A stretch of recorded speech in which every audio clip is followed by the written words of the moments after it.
¿Y cómo haces tú para analizar si ese negocio tiene potencial? A mí me hubiese gustado que me hubiesen dicho algo tan sencillo como gasta menos de lo que gana y controla tus finanzas. Cuando tú guardas 30-35% de ahorro en este país, ya después viene una segunda estrategia financiera que te podría hacer millonario.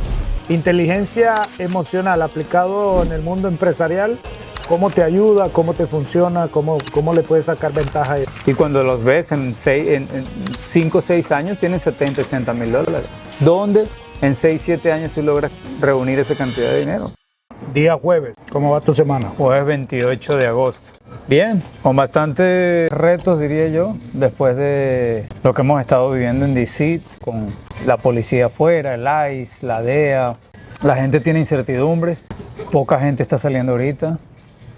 Los negocios están bajando un 20-30%. La mayoría de los restaurantes, no solo los míos, todos, a nivel del DMV, DC, Maryland y Virginia. ¿Hay negocios cerrando ya o...? Oh, sí. Sí. Digamos, venían mal y esto como que los terminó de matar. Claro. Si no tenías un plan B, una estrategia o una gestión de riesgo bien hecha, este tipo de eventos o te ponen a correr o te quiebran.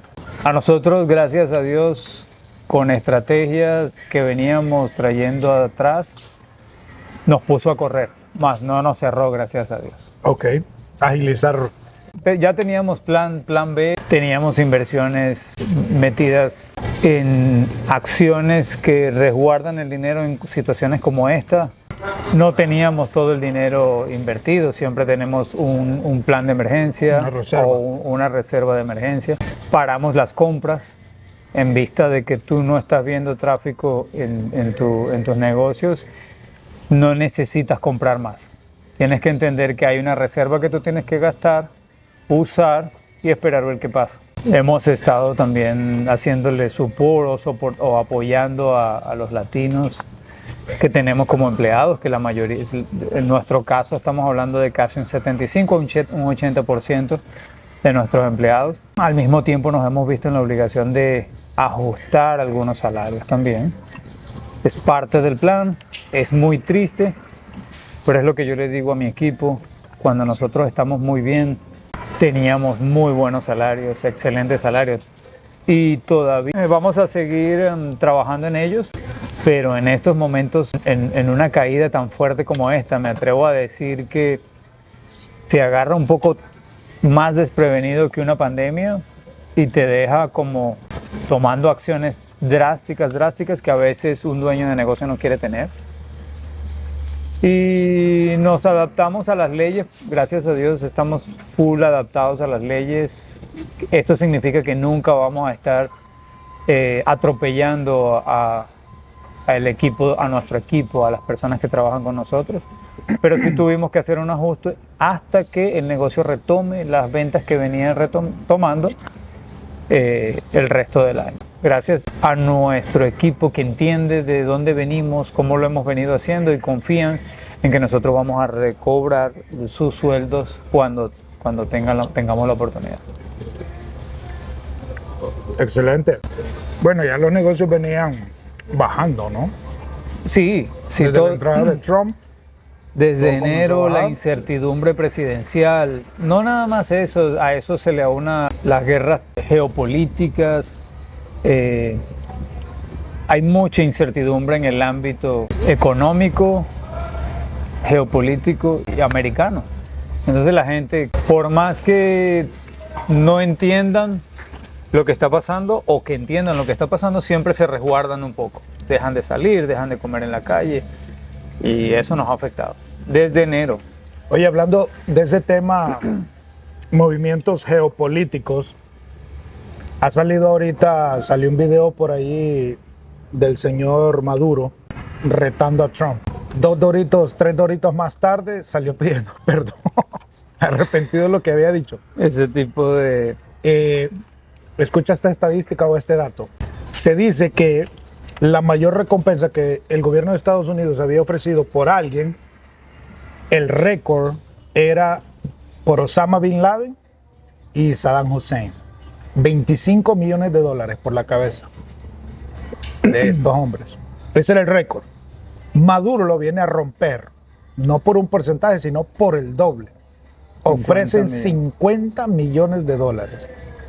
¿Cómo ves tú? Tú eres venezolano, vives acá en Estados Unidos. Si se ofrecían 25 millones por Osama Bin Laden, posiblemente se llegó a ofrecer por Pablo Escobar. Imagínate lo que está haciendo Maduro siendo presidente de la República con una posición estratégica única en el mundo, que es la que tiene Venezuela. Porque Venezuela tiene toda una costa por la que debería de entrar todo lo que venga por el mar. Si todo lo que entra por mi mar para el continente, si yo soy el primero en el continente, teniendo en cuenta que el continente es un corazón y yo estoy en la cabeza del corazón, todo lo que entre por aquí arriba, para facilitarte yo todo, pásalo por mi territorio. Estados Unidos pone toda una tropa alrededor del mar y ya ha capturado embarcaciones con más de 20.000 kilos de cocaína, marihuana, saliendo de Venezuela. Estés tú relacionado o no, indirectamente eres partícipe de lo que está pasando en el tráfico, sin contar los asesinatos que él tiene directa e indirectamente relacionados a él. Es para mí una recompensa justa por un terrorista como este. ¿Crees tú que haya lealtad en un gobierno como el de él? Entiendo yo, desconozco mucho de la situación política de Venezuela, simplemente lo que uno conoce por fuera, pero tú viviste allá, llevas 10 años aquí en Estados Unidos. 34 años viví en Venezuela. Entiendes perfectamente lo que pasa. Eras un empresario allá. Correcto. Sabías cómo se movía. Entonces, ¿crees tú que en ese tipo de gobierno de Maduro exista lealtad que aguante la tentación de no entregar a su líder por 50 millones de dólares? Pero ponle que no se lo va a llevar una persona, sino un grupo. Hay muchos intereses internos que facilitarían la entrega de Maduro, pero al mismo tiempo está el que si lo entrego me voy con él. Es como yo lo veo, porque todo su círculo cercano, que es bien grande, está involucrado ahí. Entonces yo creo que la mejor forma o única forma es atacándolo directamente. No, yo no soy un experto en nada de esto, pero yo dudo que alguien vaya a vender a Maduro por 50 millones de dólares cuando todo el alrededor de Maduro está muy por encima, ganando mucho más que eso. Y que saben que si se agarra ese dinero no van a poder ir a ningún lado. Pero acuérdate que dentro de todos esos tratos existen negociaciones que se pueden hacer. Claro. Vamos a poner un ejemplo. Sí. Yo estuviera como parte del séquito de Maduro, yo digo, por poner un ejemplo, ¿no? Negocio inmunidad. Por la entrega. Por la entrega más la plata o algo así, una especie de... O sea, tú sabes que a ese nivel se hacen ese tipo de transacciones. No, ahí no hay lealtad, ahí no hay principios, o en el mundo en el que ellos viven, en un mundo donde hay droga, asesinatos, secuestros, sobornos, hay manejo de petróleo, hay tráfico humano, hay un sinfín de delitos internos que dudo que la lealtad sea lo único bueno que tienen. Son capaces de vender a quien sea por cualquier dinero. En contradicción a lo que venía diciendo anteriormente, pues hay muchas circunstancias envueltas en en este tipo de negociaciones, pero definitivamente no hay lealtad.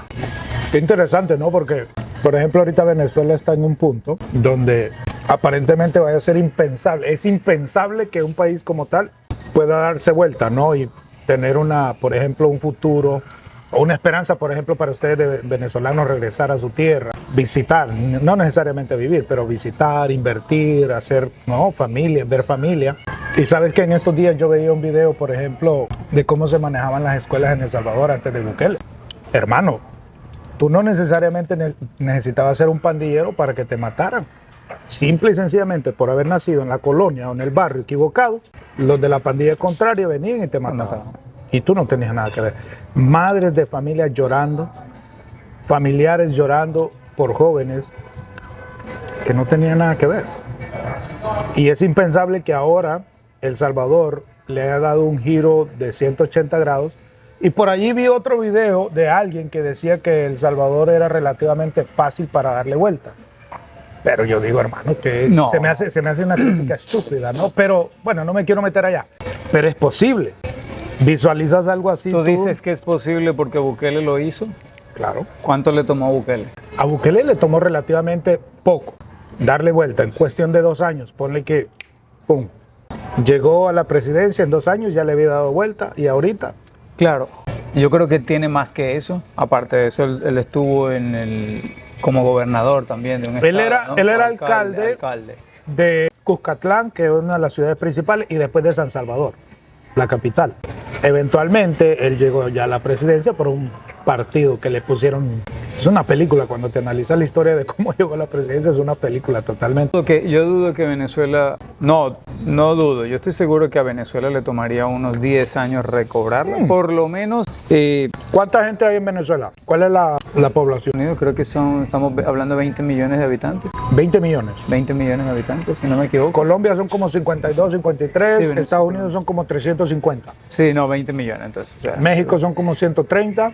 Claro, la distancia es bastante,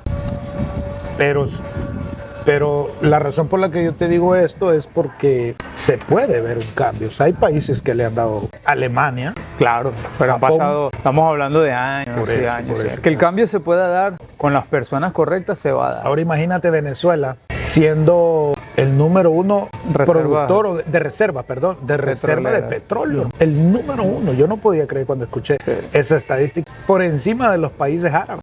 Así es, hermano. Teniendo en cuenta eso y una buena gestión, se podría lograr grandes cambios en 5 años. Hay que entender que tienen que haber reformas constitucionales, leyes internas, educación, hospitales, vías. Yo creo que en El Salvador ya venían gestionando carreteras de alto nivel. En Venezuela, con todo y que tenemos petróleo, no tenemos carreteras, no tenemos infraestructuras viales, están en muy mal estado. Hay que hacer un gran cambio, Pero el pero cambio se viene ahorita. yo calculo unos 10, 15 años para recobrar la Venezuela de más o menos hace 20 años. Entiende que tenemos casi 22 años, 22 o 23 años. No hay poder humano que lo detenga. Y es lo que se está viendo ahorita con esas embarcaciones rodeando toda la costa marítima venezolana e interceptando embarcaciones cargadas de droga, donde ellos no se esperaban que los estaban esperando. ¡Pum! Y pasaron por allá, venga para acá. Y les disparaban, soltaban la droga y... Volviendo al tema empresarial, dejando de lado un poco la política, porque yo sé que es un tema un poquito controversial, porque uno a veces dice cosas que uno no es un especialista, pues, pero Sí, tiene una opinión. a mí me gusta muchísimo. La he dejado a un lado, primero porque he estado enfocado en los negocios, he estado enfocado en el crecimiento personal. La política, después de lo que pasó en Venezuela, me ha dejado hacerla a un lado. Incluso porque no quiero ver noticias de lo que está pasando en Venezuela. Estoy al tanto de ellas, pero no a profundidad. Tengo amigos que te pueden hablar de lo que pasó en cada acontecimiento y cada suceso trágico en Venezuela. A mí sí me ha mantenido un poco alejado, incluso por la situación que yo pasé en Venezuela para venirme para acá. Platícanos, por ejemplo, tú como empresario aquí en Estados Unidos, si alguien viene y te dice, Cristian, dame 1 o 2 consejos, quiero emprender, ¿qué sería lo que tú le dijeras? ¿O qué te hubiera gustado que te hubieran dicho? A mí me hubiese gustado que me hubiesen dicho algo tan sencillo como gasta menos de lo que gana y controla tus finanzas. Ok. Tan sencillo como eso. Yo venía de un país en abundancia, extravagancia, donde tú despilfarras y gastas sin medida, donde tú no mides lo que ganas ni mides lo que gastas. Y las tarjetas de crédito, los intereses eran absurdos, no te cobraban nada por interés. Era mejor tener una tarjeta de crédito que gastar tu dinero propio. Sí. Era mucho mejor tener una tarjeta de crédito porque los intereses eran nada. Venezuela. Claro, y por la misma inflación te convenía manejarte con tarjetas de crédito. Entonces, cuando yo llego acá, gasto mucho más de lo que gano. No tenía el hábito de controlar mis finanzas hasta el día en que leí El hombre más rico de Babilonia. Ya. Cuando yo leí ese libro, fue donde entendí que debí o debo sacar cuenta de mis gastos, de lo que entra y lo que sale, y guardar el 30-35% en ahorros. Ya. Cuando tú guardas 30-35% de ahorro en este país, ya después viene una segunda estrategia financiera que te podría hacer millonario, te podría meter en un negocio, te podría crear crediticiamente una estabilidad y conseguir lo que quieras. Gastar menos de lo que ganas. En conclusión, dos tips o consejos que yo le daría a alguien que viniera a este país por primera vez es: controla lo que ganas con respecto a lo que gastas, guarda el 30% de lo que ganas, y en segundo lugar, mantente trabajando por 5 años en un solo lugar hasta que aprendas por lo menos un 90% de todas las operaciones que haces en ese lugar. Ok. Ya después de ahí te abres tu propia compañía y haces lo que estabas aplicando aquí por tu propia cuenta. En este país tienes todas las oportunidades y herramientas para hacer este tipo de acciones. Sí, creo que allí hay una gran debilidad, ¿no? En gastar menos de lo que se gana es una falencia que se da como tendencia a través del mismo sistema, porque, por ejemplo, aquí en Estados Unidos todo te lo dan a base de crédito, que no se puede comprar a crédito. Claro. Este es un país aparte consumista. Aquí todo, todo es depende. muy fácil llegar a un lugar y salir con un carro. Pero es que si tú entras a una tienda, así no tengas crédito, así no tengas dinero en el banco, sales con un carro. Y eso te deja ansioso, con ganas de, ok, si así me puedo agarrar un carro, entonces pongámosle muebles a la casa, compremos un televisor. Y así sucesivamente, cuando te das cuenta, pero conozco mucha gente que lo que viene es a lo que viene, a trabajar enfocado en lo que quiere, a pagar por lo que debe inmediatamente. Y cuando los ves en 5 o 6 años tienen 70, 80 mil dólares. ¿Dónde en 6, 7 años tú logras reunir esa cantidad de dinero? Yo tengo esta filosofía, si alguien está recién venido, hay muchos factores que te pueden hacer ganar dinero, no, pero por ejemplo tener papeles, hablar inglés, pero esas son de las cosas que cuestan al principio porque pues el inglés es otro idioma. El tener papeles a veces no depende de uno mismo, sino de otras circunstancias externas, perdón. Pero entonces, yo siempre he dicho, si alguien viene, yo aconsejaría aprender un oficio. Porque un oficio, correcto, que lo sepas hacer bien. Por ejemplo, tú dijiste meterte en una compañía, trabajar 5 años, aprender todas las áreas operacionales y eso, para emprender. Lo mismo sería para un oficio, porque un oficio te puede dar buen dinero. A eso me refiero, exactamente. Un chef, un bartender, de plomero, mesero, plomero, pintor, rufero, de concreto. O sea, un oficio, aunque no hables inglés y no tengas papeles. Después lo próximo sería hablar inglés. Vuelvo y repito, en ese orden. Y por último, buscar la manera de cómo tener papeles, porque yo creo que esas 3 cosas, los límites se acabaron. Obviamente ahí le pones mentalidad, ¿verdad? Le pones educación, le pones todos esos detalles. Si vienes de tu país con una carrera, aprende inglés. Ese sería el consejo número 1. Ok. Si vienes con una profesión, si vienes con una especialidad, lo único que tienes que hacer es aprender inglés y aplicarlo. En mi caso se hizo un poquito más fácil porque yo ya venía con 20 años de experiencia en restaurantes y cuando yo llego aquí, entro al mundo de los restaurantes. Y lo único que me faltó a mí nada más era aprender inglés, pero mientras estaba metido en los restaurantes estaba aplicando mi conocimiento y me iba posicionando en el restaurante paso por paso. Estás aprendiendo, digamos, el sistema de aquí de Estados Unidos, correcto, pero con los mismos principios. Exactamente. Y cuando me di cuenta que lo que yo hacía en Venezuela se aplica en todo tipo de restaurantes, negocios, peluquería, panadería, cafetería, lo que hice fue aprender inglés. Todavía estoy en el proceso de aprendizaje y eso se desenvuelve ya por sí solo. ¿Tienes en claro cuál sería el peor consejo que te han dado? ¿O el mejor consejo que te han dado? Sí me dieron un peor consejo. Uno que en mi país se comenta muchísimo como si fuera normal. Y yo escuché algo en Venezuela que me decían, el tren pasa una sola vez. Y yo no me quedé con esa, yo decía, no puede ser que el tren pase una sola vez, porque eso quiere decir que la oportunidad que yo tuve cuando yo monté mi primer negocio a los 20 años, no la voy a volver a tener. Yo tengo que volver a tener esa oportunidad y volver a llegar a donde estaba otra vez. Y el tren tiene que volver a pasar y yo tengo que estar preparado para mi segundo tren. Pasó el segundo tren y lo agarré bien preparado, bien estudiado, bien leído. Me había especializado mucho mejor. Y aconteció lo que yo tanto temí durante años, que era que no pasara ese segundo tren. Y logró pasar con South House, que fue mi primer restaurante. Me dieron la oportunidad y la batí de jonrón, como dicen en mi país, porque apliqué todos los conocimientos que yo venía guardando poco a poco en años en restaurantes, liderazgo, sistemas, lo apliqué y la boté para... Yo diría, sí, definitivamente el tren no pasa solamente una vez. Lo que pasa es que tú en la vida te vas preparando, tú lo dijiste muy bien, te vas preparando para cada vez que pasa un tren con una oportunidad.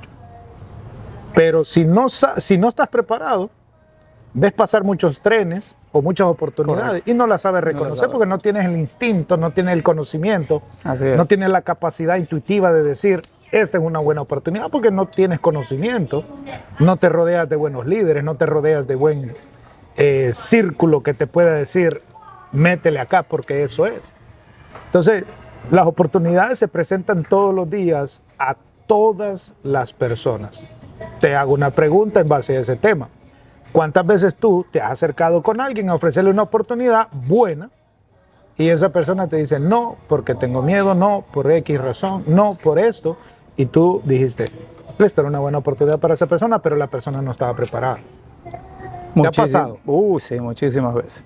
Sí, una fue hace poco, me ofrecieron un liquor store a un tremendo precio. La señora me dijo, te lo voy a dar a ti y te lo quiero dar a ti, porque en la primera persona que pensé fue en ti, estas son las condiciones, tú eres de confianza para nosotros, te quiero dar este negocio. Ya. Fácil de pagar, esto es lo único que debemos, agárralo. Yo decidí moralmente no abrir ningún otro negocio que involucrara licores. Okay. Es algo que yo mismo me propuse, mi esposa y yo. No queremos tener nada que ver con negocios que vendan licores. Okay. Entonces, decidimos, de aquí en adelante, exactamente, decidimos, los que tenemos ya los tenemos, y por eso no los vamos a cerrar, pero lo que decidí en ese momento fue darle la oportunidad a una persona, un gran amigo, que aprecio muchísimo, pero siento que él posiblemente sabía lo que estaba haciendo y por algo no lo quería, pero yo creo que perdió una gran oportunidad. Y bueno, contestando a tu pregunta, sí he visto situaciones en las que le he ofrecido oportunidades a personas que creo que eran las oportunidades para tomar, pero no estaban listos. Excelente, platícanos por ahí algún concepto que traigas, que en lo que estés pensando.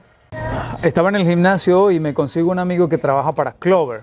Clover es la competencia de Toast. Toast en Clover son sistemas operativos que se manejan prácticamente a nivel mundial para cobrar, hacer inventario y meter todo tu inventario en el sistema para operar en tu negocio. Él me dice, Cristian, ¿cuál es la diferencia entre tu sistema operativo de Toast y lo que yo tengo con Clover? Porque me gustaría tratar de cambiar a la gente de Toast para Clover. Y identificamos que las dos tienen muchísimas similitudes y las dos están a un alto nivel, pero recordé que en mi sistema operativo de Toast yo agregué otro sistema operativo en colaboración para que él me dedujera los tips de cada uno de mis bartenders, server, cocineros, al cerrar la noche automáticamente. ¿Qué pasaba años anteriores? Cuando yo comencé en los bares, todo se hacía manual. Sacábamos una hoja, hacíamos el cierre de caja, se corrían los reportes y empezábamos a sacar uno por uno. ¿Cuántas horas trabajaste tú? 4. ¿Cuántas horas trabajaste tú? 5. Carlos, bartender. Julio, server. Okay. Saca la cuenta al final de la noche, cansados, 11, 12, 1, 2, 3 de la mañana, dependiendo del día. sentarse todas las noches a cerrar cajas, cerrar números, donde involucrabas errores humanos, cansancio. Decidimos tomar esta acción. Ahora nadie tiene que hacer nada. No se involucra error humano, cansancio, debilidades, distracciones. Ahora lo que hacemos es hacer el cierre de reporte, y el reporte manda la información a Gratuity Solution, que en su tiempo se llamaba Tipsy. Ellos crecieron muchísimo y se volvieron Gratuity Solution. Ellos hacen la integración, mandan la información, y a cada uno de los bartenders le llega en la aplicación cuánto se hizo, cómo se dividió, cómo se distribuyó el tips, limpio, impecable, correlativo a las ventas. ¿Cuánto tiempo se toma eso? No, eso la máquina lo hacen inmediatamente. Ellos hacen el cierre y ¡puf! ¡Pum! Cada quien tiene en vivo tiempo, frustración, errores, horas laborales, y que posiblemente, que Dios no lo quiera, tuvieras a un manager con malas intenciones y que pudiera manipular los números. Ok.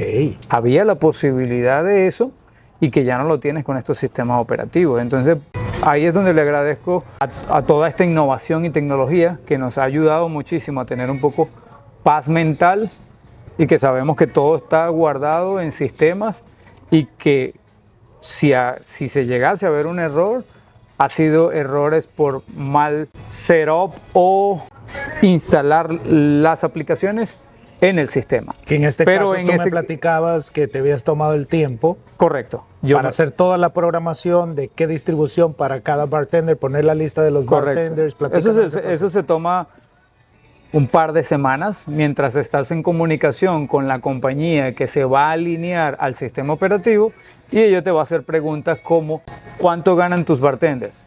20%. ¿El 20% de dónde viene? Viene de las ventas. Ya. El porcentaje que se cobra es 20%, 18%.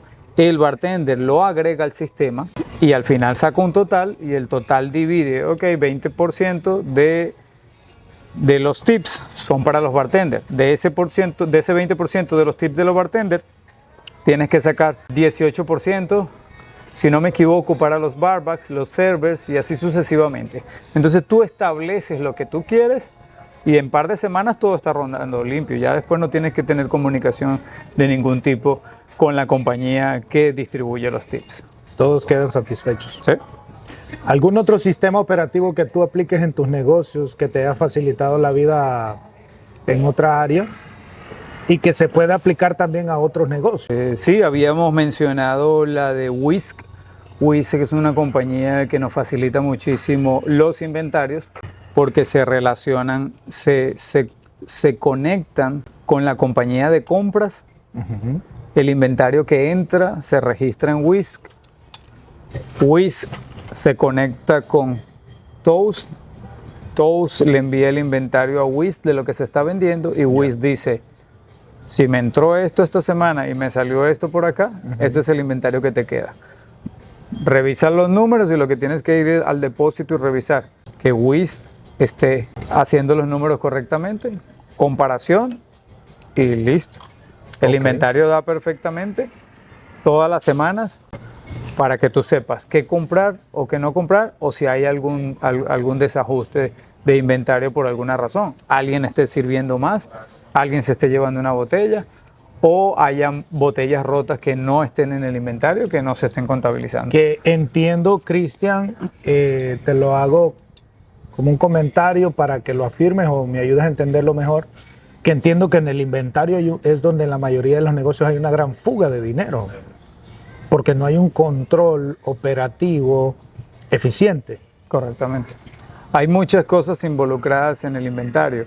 Si tú no estás manejando los números correctos, estás poniendo precios incorrectos. Si tú no estás haciendo inventario, no te estás dando cuenta cuánto se está sirviendo por cada botella. Sí. Por una botella tienes que servir 16 a 18 tragos. Por un litro tienes que servir entre 20 y 22 tragos. Ok. Ya tengo casi 7 años que no veo esos números, pero rondan entre esos números.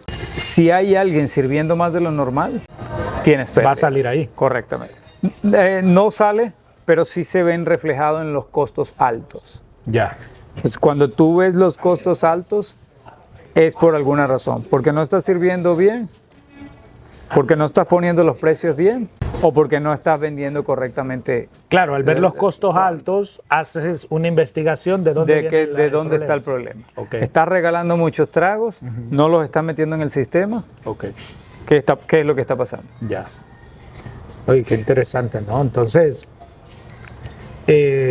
hay un proyecto por ahí que traemos entre manos y lo vamos a comenzar a platicar solamente para ponerlo tentativamente, que no es un hecho.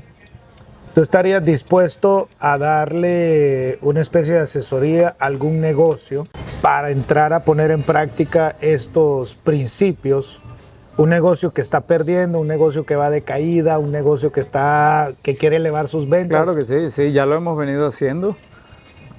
Ayer estaba en un centro comercial donde había un restaurante extremadamente lleno y el otro restaurante extremadamente vacío. Sí. Pero vacío, y nada más con verlo yo decía, pero ¿cómo no va a estar vacío? Mira lo que tiene acá, mira lo que está pasando allá. Okay. Mira el menú que tiene afuera, mira las luces prendidas, Okay. mira el sign, el aviso de afuera. El letrero. Y sé que hay mucha necesidad de un asesoramiento allá afuera y claro que estamos dispuestos a hacerlo. Claro, Vamos a decir, pongamos el escenario, llegas a un restaurante.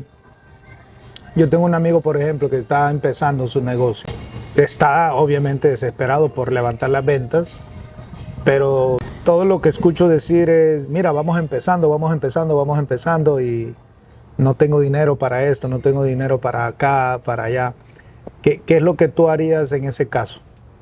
O sea, dame, por ejemplo, las tres primeras cosas que harías, o sea, para tratar de... Primero yo le revisaría el profit and loss, el balance, la hoja de balance donde tú ves las ganancias y pérdidas. Okay. Ahí podrías identificar a dónde se le está yendo la mayor cantidad de dinero a él. Okay.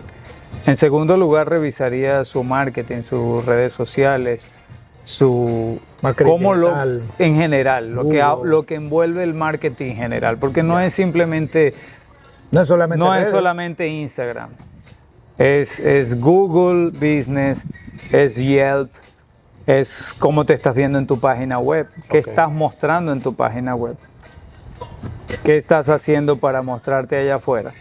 Y en tercer lugar y por último, lo dejaría muy de último, que en muchos casos es el principal, revisaría su producto. ¿Qué es lo que estás ofreciendo tú en tu producto? Okay. Si tu producto... Si hay, por ejemplo, una temática, si hay definido el nicho. Correctamente.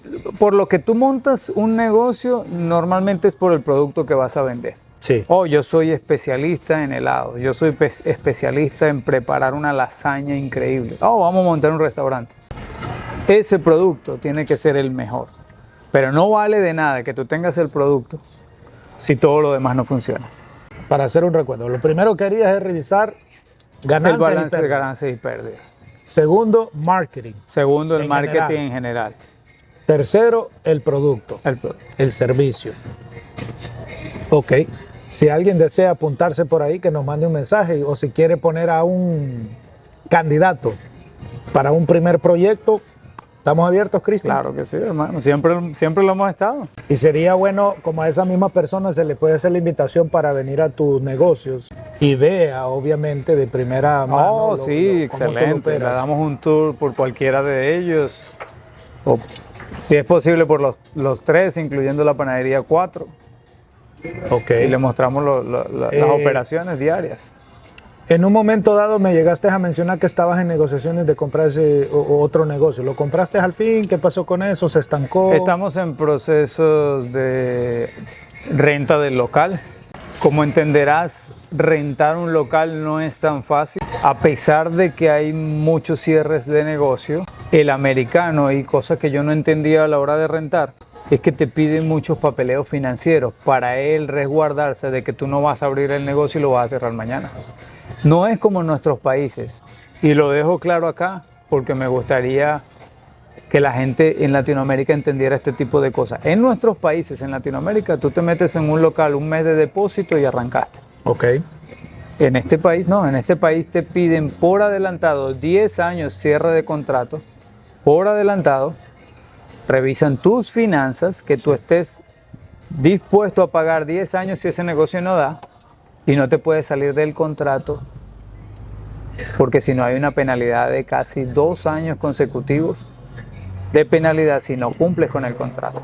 Entonces, si te quieres meter a abrir un negocio nuevo, con un local nuevo y asumir que tu negocio va a dar para eso. Estamos en ese proceso ahorita y en la búsqueda de un lugar correcto, porque tenemos que tener en cuenta que hay negocios tentativos, Pero entonces estás comprando el negocio de cero. Pero el negocio no está, no estamos buscando local. No, sí, está establecido en plano. El negocio es un restaurante italiano. Lo que estamos buscando es el local vacío para montar el restaurante. O sea, solamente la renta del lugar. Pero el negocio no está corriendo. O sea, no, el negocio no está corriendo. Este es un negocio nuevo. Este es un negocio nuevo. Este es un restaurante nuevo. Bueno, no es que tú me habías platicado que estabas en proceso de comprar un negocio. Era ese. Ok. Entonces te malentendí. Es ese negocio que estamos en la búsqueda de comprar. ¿Por qué hablo de comprar? Sí. Porque normalmente, como hoy estamos en un restaurante, si este restaurante cierra, él te pide venderte todo lo que tiene adentro. Sí. Pero tú con el landlord, que es la persona que te va a rentar, el dueño del local, tienes que hacer otra contratación para rentarle el local. Tú le estás comprando ahorita el mobiliario a la persona que te está vendiendo. Ya. No estamos comprando un negocio vacío, en obra gris, como llamaban en nuestros países. Ajá. Donde tú vas a tener que poner paredes, baños.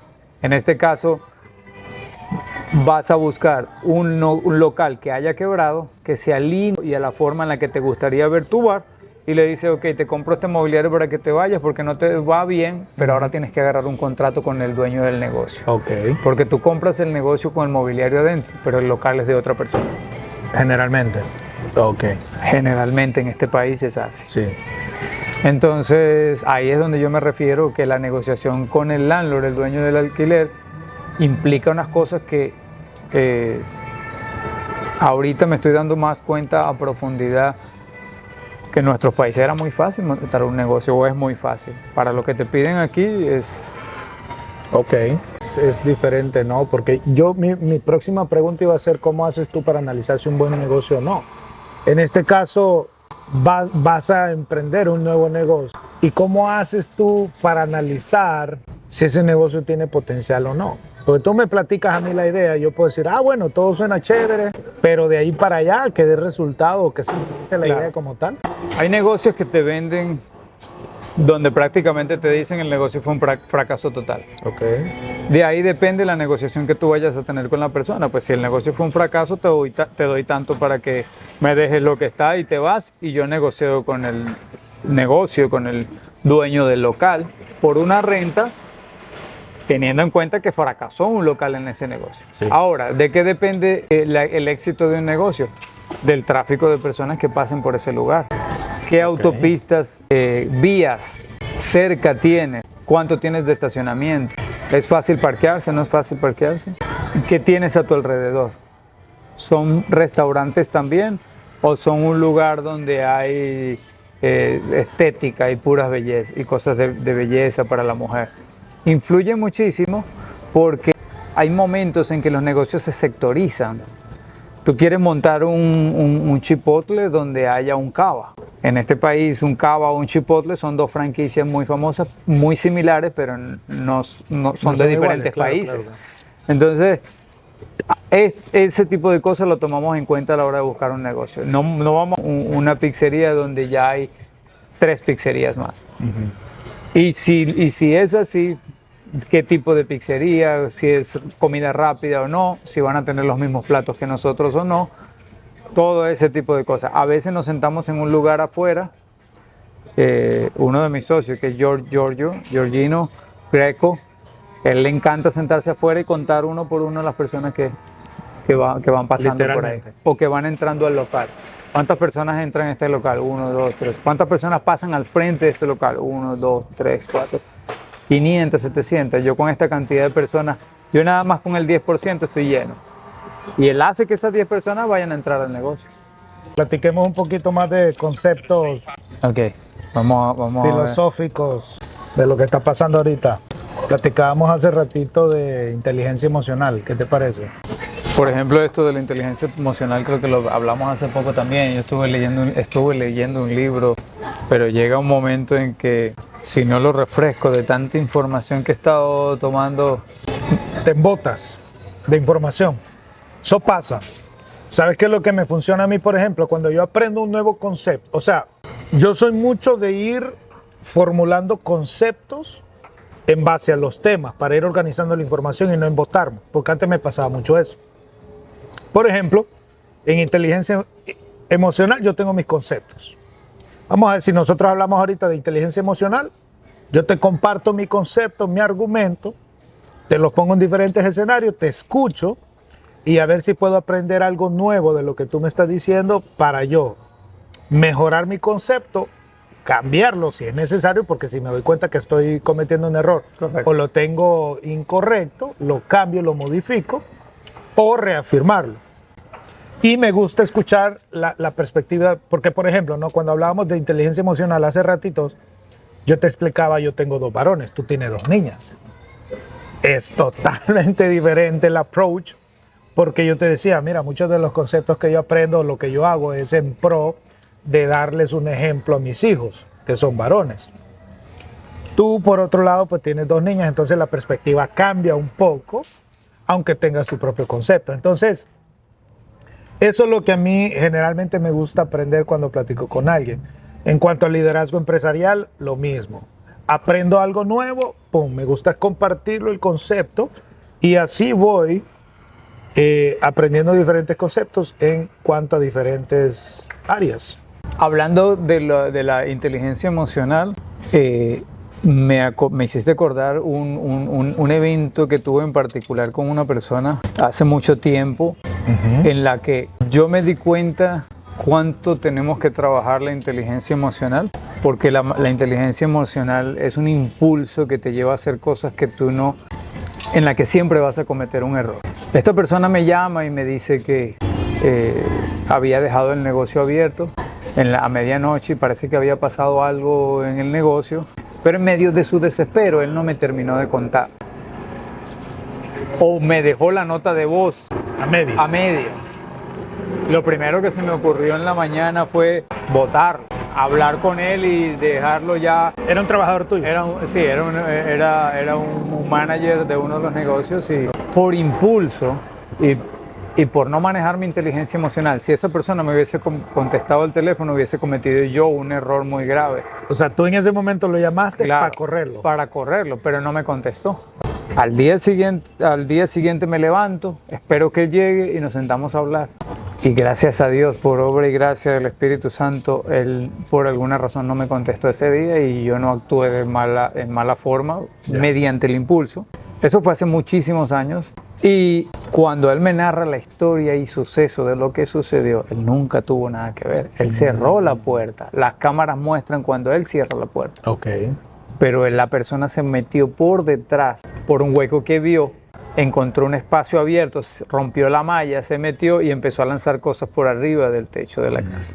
Entonces, desde ahí empecé a trabajar muchísimo más mi inteligencia emocional. He leído muchísimo acerca de la inteligencia emocional y el poder que... Estábamos hablando hoy de los 2 jueces que son parte de una Asamblea Nacional en México que se dieron golpes. Y yo le decía a mi esposa, yo no puedo creer, yo no concibo que 2 personas de tan alto nivel educativo como es estar en una Asamblea Nacional de un país, De México, que no es cualquier país, lleguen a ese estado, a pelear en cámaras, en público, delante de la gente, a decirse cosas que no deben por no controlar la inteligencia emocional. Yo entiendo que ahí hay términos, temas y pasiones involucradas ahí que desarrollan la ira, la controversia, la retórica. Yo tengo la razón, tú no tienes la razón, porque es parte de el contexto original. No me lo sé, porque yo estaba viendo la noticia, yo no veo pero lo noticias. que se mira en el video. Lo que se mira en el video es que alguien quiere sacar a otra persona en el pleno podio Y el más joven al más mayor lo empuja y le tira a golpear. Y el otro señor lo retira o lo mantiene alejado con las manos. Pero el otro le lanza como para matarlo. Incluso le golpeó a otra persona y lo tiró en el suelo, a otro señor mayor. Esta persona era como de 50 años y el resto eran de 60, 65, 70. ¿Dónde está la inteligencia emocional? ¿Dónde está el autocontrol? ¿Dónde está la empatía con la otra persona? Sí. Tú y yo podemos llegar ahorita a tener un debate en el que tú quieres tener la razón y yo quiero tener la razón. Pero mientras yo mantenga mi inteligencia emocional bien posicionada, yo te desequilibro. Y mientras más tú irritas, peor quedas o peor te pones. Y mientras más control yo tengo o mientras más control tú tengas, yo me voy a deshabilitar porque te veo sereno y no me estás dando la razón y empiezan los problemas. Pero la inteligencia emocional en cualquier negocio y en el liderazgo es importante. Sí, bajo cualquier situación o en cualquier escenario, ¿no? Sí, no, totalmente. Imagínate en algo tan sencillo como vas en el tráfico, alguien se te atravesó, o en este caso que yo noto acá, esto lo noto mucho en Maryland, vas en una calle, baja la velocidad. Yo estoy paranoico con las cámaras acá porque aquí me mandan a cada rato tickets. Mi esposa me acaba de enviar uno. O sea, no, y entonces yo me he vuelto muy paranoico con eso, entonces yo trato de ir al límite, hacer el stop, las luces y todo eso. No pasarme en luces amarillas porque no sé si hay cámara o qué. Pero entonces, tú vas al límite y gente enojada porque vas al límite. Y te comienzan a pitar. Y parece una locura, una estupidez, ¿no? Porque tú dices, pero si no voy despacio, loco, no voy Eso despacio. hace 5 años no se veía. Pero yo siento que la circunstancia país, pospandemia, ansiedad, exposición a los dispositivos, te ha llevado a ser... Acelerado todo eso.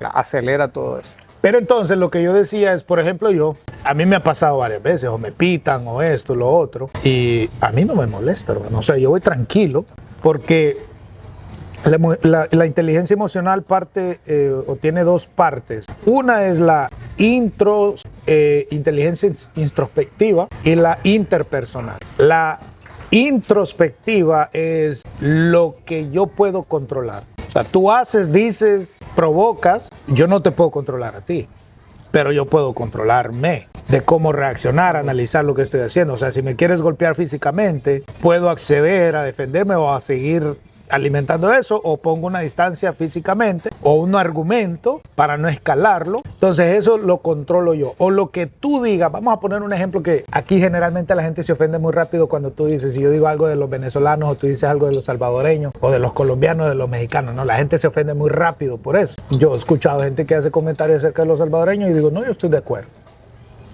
A veces por molestar, o a veces sí es cierto que estoy de acuerdo. Pero hay gente que no tolera eso. Entonces la introspectiva tiene que ser, ok, alguien dijo algo, ¿cómo lo tomo yo? ¿Me conviene meterme en esa discusión? ¿Me va a traer algún beneficio?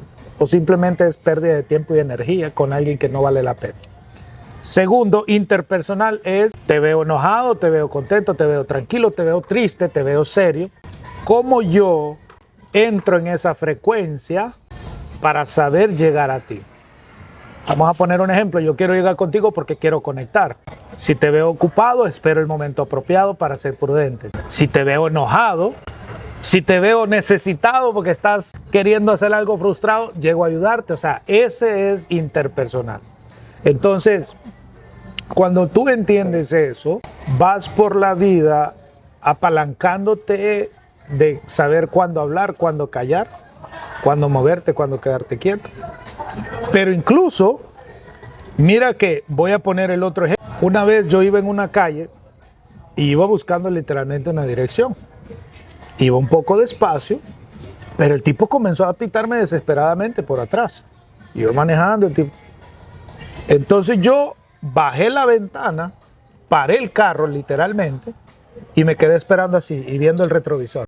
Yo no sé, hermano, quién era, pero lo intimidé solamente haciendo un movimiento y me quedé así. Bajé la ventana y me quedé así. Y obviamente el tipo me tuvo que haber visto. Yo en ningún momento me iba a bajar a pelear ni nada por el estilo, porque no soy de pelear, tengo miedo de pelear. No sé pelear. Entonces, En esos momentos, incluso hasta para defenderte, necesitas inteligencia emocional para no salirte de control y saber cuándo defenderte, incluso con movimientos como esos. ¿Qué te parece? Estoy totalmente de acuerdo. Y me hiciste recordar un libro que yo siempre lo menciono muchísimo en mis reuniones, a mis amigos, porque definitivamente me cambió la vida, y me cambió la vida de esta forma. En Venezuela nosotros nacimos con un sistema de creencias muy extraño, y no por generalizar, pero yo creo que el 90% de la población creció con esa malicia de la joda, la burla, la crítica, el chisme, sin generalizar. Venezuela, Latinoamérica, es un país que crece con esa cultura. Sí, claro.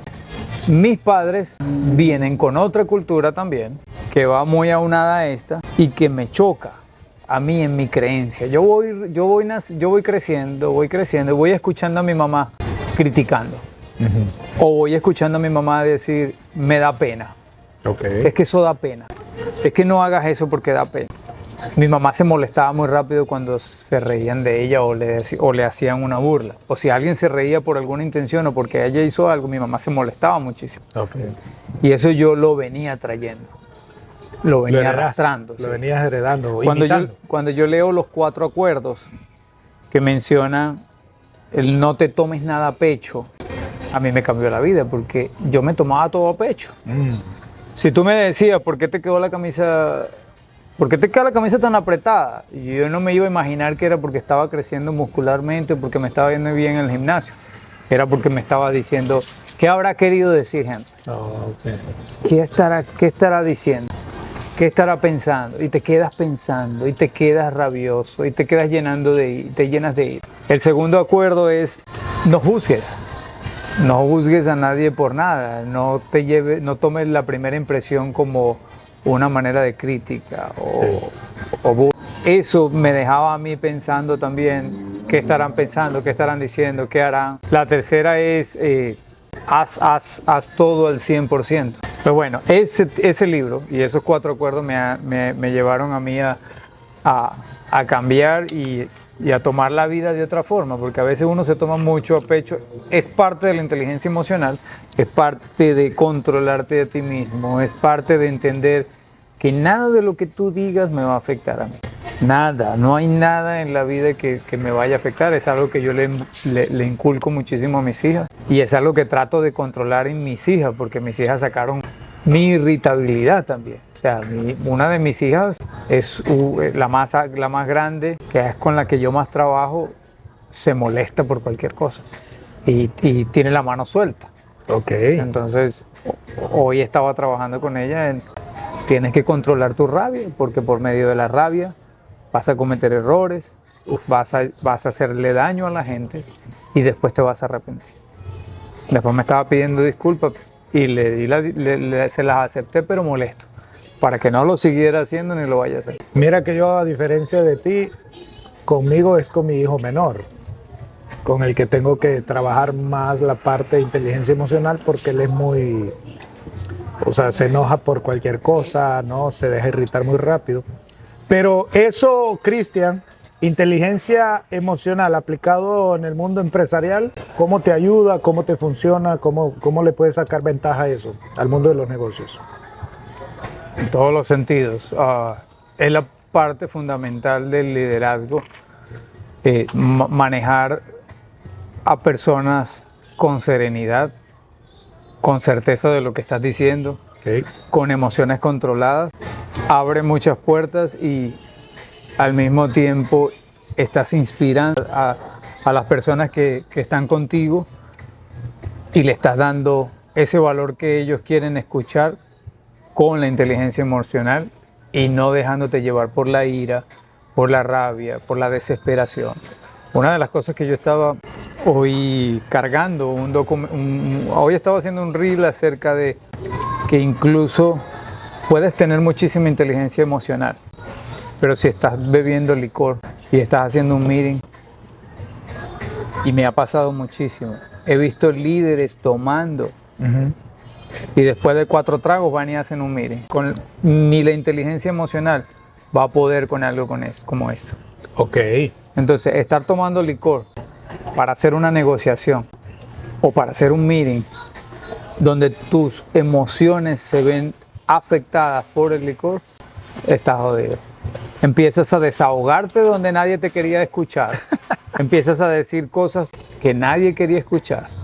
Empiezas a reaccionar de una forma agresiva porque estás bajo los efectos de un estupefaciente. Y es donde hay gente que no mide ese tipo de cosas. No veníamos al caso, pero puedes tener muchísima inteligencia emocional, pero si está afectada por el alcohol. Yo trabajé para un tío mío, trabajé varios años para él y era como de pasar a juzgar sin tener toda la información. No, vamos a decir un ejemplo, había algo quebrado y automáticamente venía y te decía, ¿por qué quebró eso? No sirve para nada, siempre anda cometiendo errores, ¿hasta cuándo va a aprender? Cosas así, ¿no? Y se lo voy a descontar del cheque, o sea, no te venía, no te preguntaba qué pasó, lo quebró usted, se quebró, qué fue un accidente, no, nada. Entonces, ese es como el buen ejemplo de lo que no se debe de hacer para mí. Ahora tuve una conversación yo con uno de mis directores que maneja un equipo de editores. Entonces uno de los editores me llama y me dice, necesito hacer este cambio, necesito delegar una cuenta porque la manera en cómo el director está trabajando conmigo no me da toda la información, no me da el trabajo a tiempo y ya van 3 semanas que pasa. Entonces me pone como un reporte y se salta, ¿no? Se salta. Vengo yo y le digo, bueno, ha pasado ya 3 semanas, ¿tú has hablado con esta persona? Sí. ¿Qué te ha dicho? A veces solamente me deja en visto, no me responde, o sea, ya 3 semanas. Ok, ya 3 semanas es grave, ya pasaron varias veces. Entonces yo vengo con esta persona, director, pero yo llego y pregunto, ¿cómo están trabajando las cosas entre tú y este editor? Oh, bueno, así.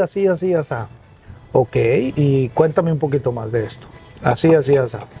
Ok, te voy a decir lo que me reportó y tú me vas diciendo si eso no es así.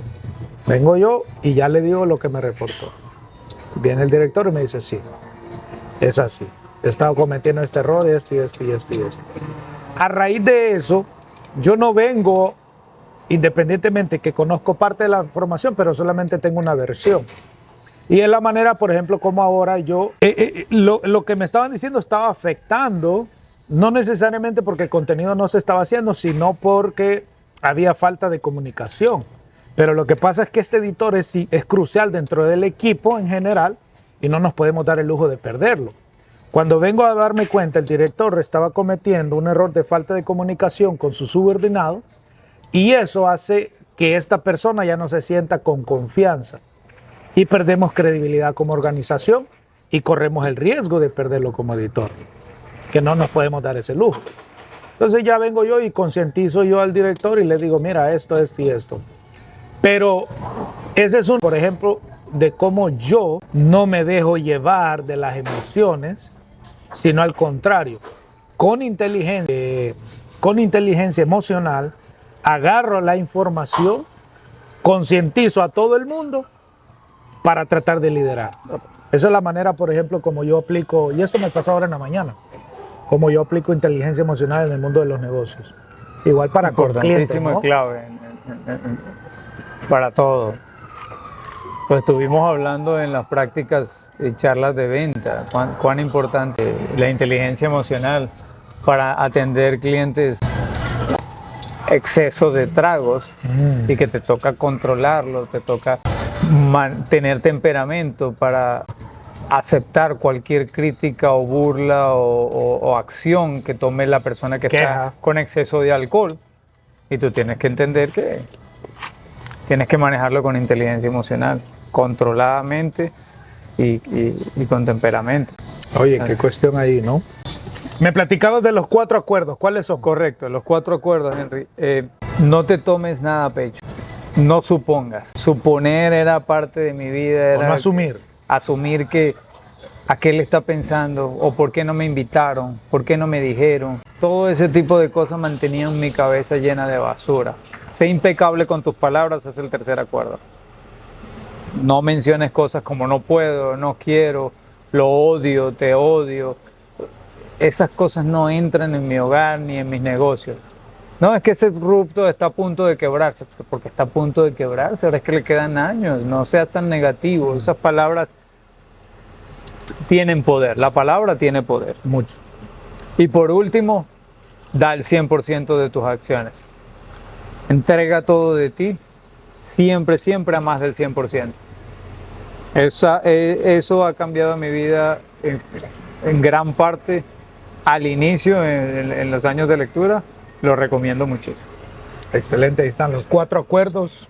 Sí. Bueno, Cristian, hemos hablado un poco de todo. Buenos temas y vendrán más.